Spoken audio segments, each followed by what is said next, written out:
Three Denver Broncos entering contract years just delivered one of the most encouraging practice days of training camp so far, and it happened right as fans packed the sidelines for the first time this summer.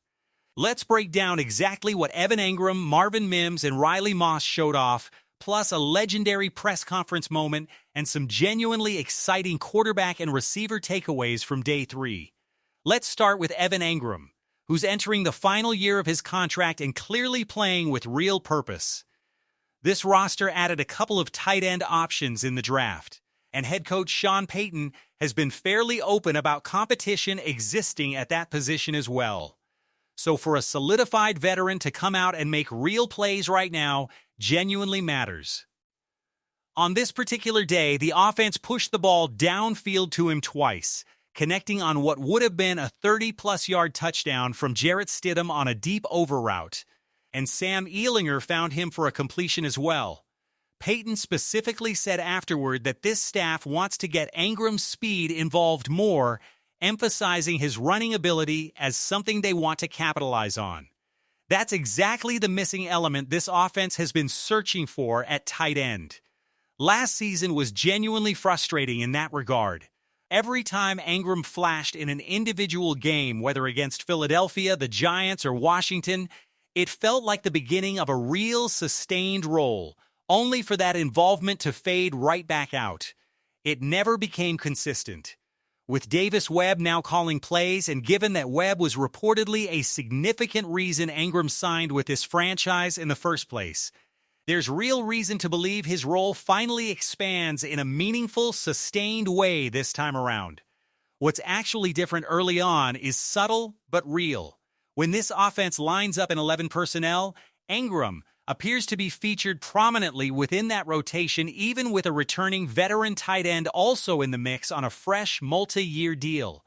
Engram may not be the biggest body at the position, but he's shown real willingness as a blocker, working to find the right angles even if that's not fundamentally why this front office brought him in.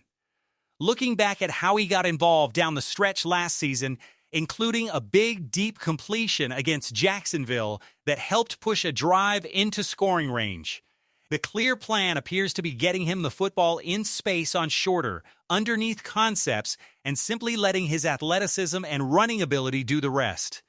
Now let's talk about Marvin Mims, a player who's generated plenty of off-season speculation about whether this might be his final opportunity to prove himself in Denver.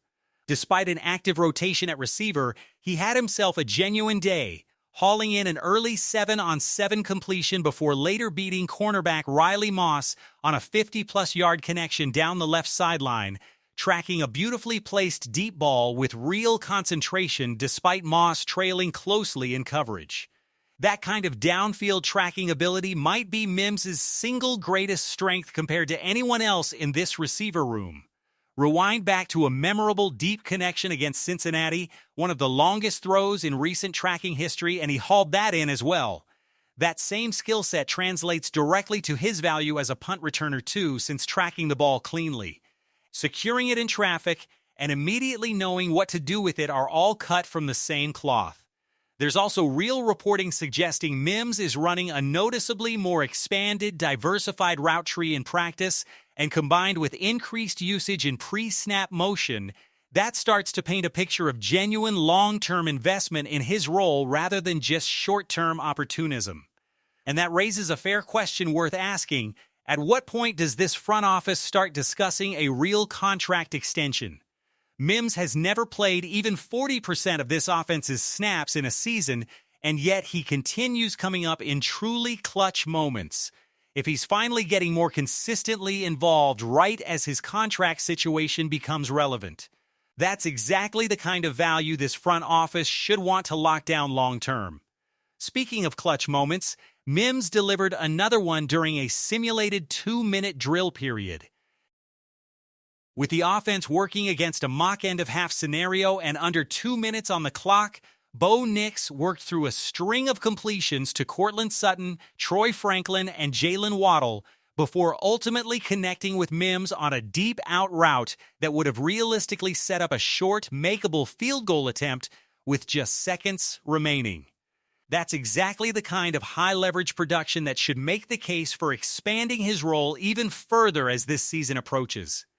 Now to Riley Moss, the third player in this trio entering a contract year, who also delivered a genuinely strong overall day, even accounting for that one deep completion he surrendered to Mims. Early in the session, he broke up a fade route intended for Courtland Sutton, showing excellent technique staying in phase, riding the route, and timing his contest at the catch point to knock the football away cleanly. Later, he nearly came up with an interception on a ball intended for Pat Bryant after a Broncos pass rusher forced a hurried throw. That combination of sticky coverage and legitimate ball-hawking ability is exactly what you want to see from a cornerback playing for his next contract. It's worth acknowledging the broader context around Moss's public perception, too. He faces an incredibly demanding workload given how often opposing offenses target his side of the field. And it's simply the nature of the cornerback position that you're going to surrender some completions even while making genuinely good individual plays elsewhere. Worth remembering, too, Mims himself has shown an ability to win matchups against even the very best cornerback on this roster in big moments, including the game-winning touchdown against Buffalo in last year's playoffs. A route reportedly perfected against that same top corner in practice beforehand. That's not a knock on Moss specifically, it just reinforces how underrated Mims's individual talent might genuinely be. What matters most about Moss's game right now is his ability to move on quickly after surrendering a play rather than letting it snowball. Given the sheer target volume he's dealt with over the past couple of seasons, that mental resilience matters enormously. And statistically, he's actually performed quite well by advanced metrics, allowing completions on right around half of his targeted coverage snaps last season, with 19 total pass breakups tying for the league lead. The one remaining piece of the puzzle is converting more of those pass breakups into actual interceptions, which would meaningfully boost both his individual reputation and his next contract value. Elsewhere across this practice, receiver Pat Bryant continued stacking encouraging days, and Bo Nix himself has looked increasingly sharp throughout the early stages of camp. Continuing momentum that reportedly dates back to mandatory minicamp, there's a growing sense that something specific has changed in his game this year. A noticeably higher level of anticipation, trust in his reads, and overall confidence compared to his first two NFL seasons, a storyline worth watching closely as camp continues to unfold. Also notable throughout this practice, Courtland Sutton opened the first 7-on-7 period with a completion of over 15 yards, immediately followed by an equally long grab from Pat Bryant on the very next play. Lil Jordan Humphrey continued building on recent momentum with a nice deep crossing route completion as well. On the defensive side, linebacker Kareem Reed forced and recovered a fumble after a short completion to Michael Bandy, which would have resulted in a defensive score in a live game setting. Elsewhere, pressure from the defense forced a near sack on Sam Ehlinger, and cornerback Brendan Austin also logged a nice pass breakup of his own. And in terms of receiver usage during that specific 2-minute drill scenario, the rotation leaned heavily on Jalen Waddle, Courtland Sutton, Troy Franklin, and Marvin Mims, suggesting a core group this coaching staff trusts in the most pressure-packed situational moments.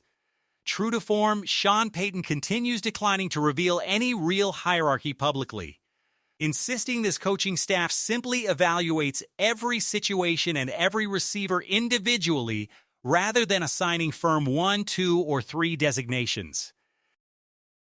That same message extended to other position battles as well, including left guard, backup quarterback, and defensive end, where this coaching staff continues playing things close to the vest. Finally, a fun aside worth sharing, running back J.K. Dobbins delivered a genuinely memorable press conference moment, showing off real personality and humor while discussing his commitment to staying healthy across all 17 games this season. When pressed on how he could possibly guarantee that given the unpredictable physical nature of football, his simple, deadpan response was that he'd prayed on it, an instantly quotable line that's already generating plenty of buzz among the fan base.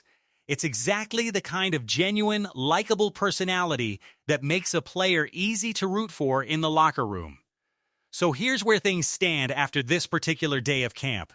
Evan Engram appears genuinely poised for an expanded role under new play-calling influence. Marvin Mims continues building a real case for both increased usage and a long-term contract extension. Riley Moss is showing exactly the kind of resilient, competitive edge you want from a corner entering a pivotal contract year.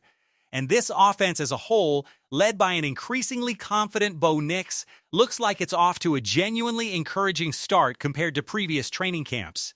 So tell us, which of these three contract year players are you most excited to watch develop throughout the rest of camp? And do you think this front office should already be thinking about long-term extensions for any of them? Let us know down in the comments below. If you enjoyed this breakdown, make sure to like this video, drop your thoughts in the comments, and subscribe to the channel so you don't miss a single update as training camp continues to unfold. There's a lot more to track in the days ahead, and we'll be right back here with the next update very soon. Broncos